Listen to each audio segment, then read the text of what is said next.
BNP নেতারা শহীদদের সাথে বেইমানি করছে।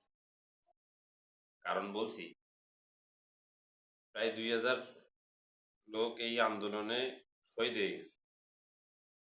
এর মধ্যে প্রায় 450 থেকে 500 বিএনপির লোকজন। আহত যে কত হয়েছে তার হিসাব নাই। কথা হচ্ছে, এই আন্দোলনে এত লোক মারার পরে, এত 50,000-এর প্রায় আহত, এত কিছু ঘটার পরে আওয়ামী লীগের প্রতি বিএনপির প্রেম কেন জাগবে? সহমর্মিতা কেন জাগবে? কেন কেন বিএনপি এখন আওয়ামী লীগ রে পুনর্বাসন করার জন্য তোড়জোড় লাগাচ্ছে? কেন বিএনপি রে আবার নির্বাচনে আনার জন্যে বিএনপি তোড়জোড় করছে? এটা কি এই শহীদদের সাথে গাদ্দারি নয়? আসলে রাজনীতিটা বড় ডেঞ্জারাস জিনিস। আমি মনে করি এদেশের যে কটা দল আছে তারা কখনো দেশের চিন্তা করে না, শুধু তার দলের চিন্তাই করে।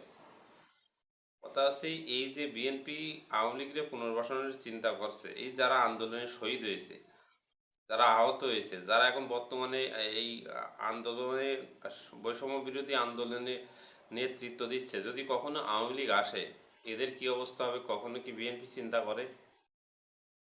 কখনো চিন্তা করে না। বিএনপির এখন চিন্তা ভাবনা আছে তড়িঘড়িকে নির্বাচনে যাব, নির্বাচনে যেয়ে লুটে পুটে খাবো, এটাই, বাকি কিচ্ছু না।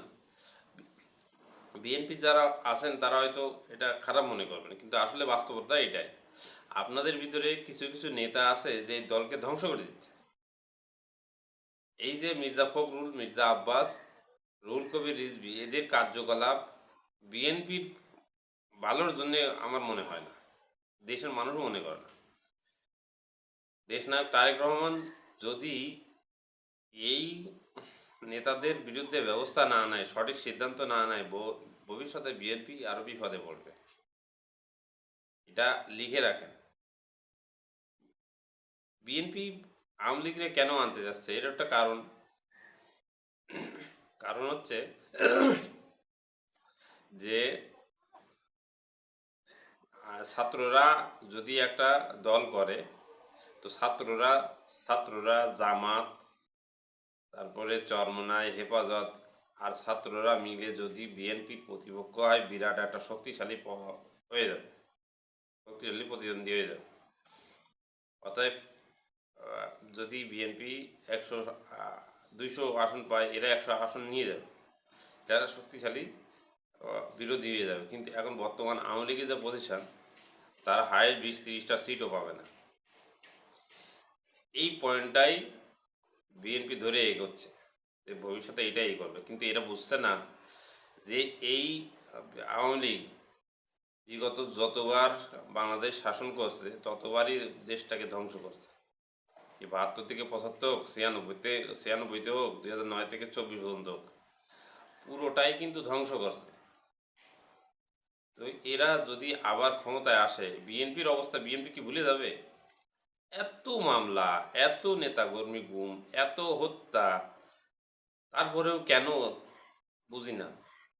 আপনার ভিতরে তো দম থাকতে হবে, ভিতরে অ্যাবিলিটি থাকতে হবে যে আমার বাকি কোনো দিকে আমি তাকাবো না, শুধু আমার যে ব্যক্তিত্ব, আমার যে অ্যাবিলিটি, এইটা দিয়ে আমি জনগণের সামনে যাব, জনগণ যেটা আমাদের দেবে আমরা সেটাই মেনে নেব।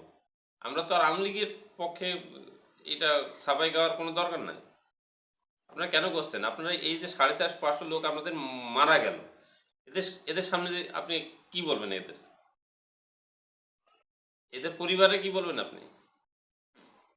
অর্থাৎ এইগুলো থেকে বেরিয়ে আসতে হবে যদি আপনারা ভবিষ্যতে রাজনীতি ভালোভাবে করতে চান। আর যদি আপনারা ভুল পথে চলে যান, তো আওয়ামী লীগের মতো অবস্থা কিন্তু আপনাদেরই হবে। সিদ্ধান্ত এখন আপনাদের, আপনারা কি করবেন এটা ভেবে নিন না।